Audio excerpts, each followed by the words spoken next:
In 1938, my father was recommended for a position as a cook and butler for Reagan and Maribel Houston. The recommendation came from the writer Owen Davis and Mrs. Stevens's employment agency, an agency which catered to well-to-do clientele and specialized in matching their clients with highly qualified domestic help. So it was that my father, in accepting that position, traveled with the Houstons to their summer home in Sconset in May of 1938. The Houstons usually stayed from May through October. Consequently, my father was separated from the family during that time because we remained in New York.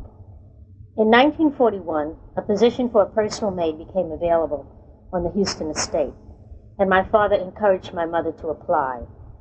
She was hired, and in August of 1941, my mother traveled with me to Nantucket. I was 4 years old. It was a long, long ride by train and boat.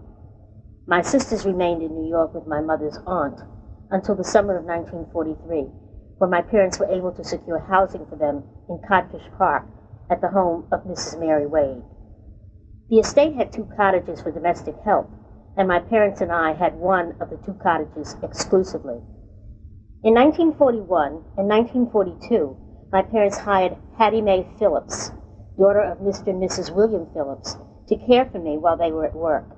I guess you could say I had a part-time nanny.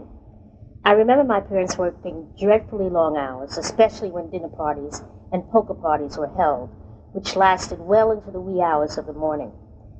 I can recall peering through a lattice-work fence, which separated the main estate from the help's quarters, and watching guests arrive in glorious formal attire for the parties.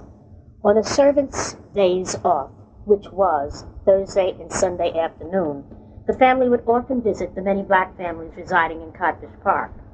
As I recall, Codfish Park was predominantly black, with a small number of white families scattered throughout the area. We all got along. My father was very good friends with Mattie Finnegan and Charlie Handy, and they visited one another frequently. On occasion, racially insensitive remarks were hurled at me, but that was the exception rather than the rule. The most significant contrast for me between Nantucket and New York was the abundance of freedom Nantucket afforded me. By the age of 6, I was pedaling my own bicycle, riding all over Sconset, playing with my friends, Muir, Snow, Sally, Sheila, Jackie, and just having fun. Both of my parents were excellent cooks, and all of the family loved to eat. My father, on servants' days off, would organize and prepare all the food for clam bakes.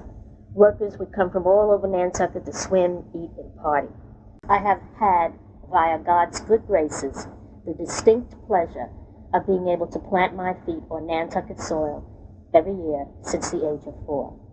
My fondest memories of Sconset are the lasting friendships I have formed, singing and dancing in Sconset Square, and performing in the Sconset Theater production of On the Isle. Equally memorable were the ocean swims, which were tantamount to nirvana. Most memorable, however, was the day in 1950 when our family moved into our own house at 32 Codfish Park Road. Most importantly, that event was testimony to the strivings and foresight of our dear parents. Sconset, as well as Nantucket, will always be a part of my soul, for giving me peace, tranquility, and solitude.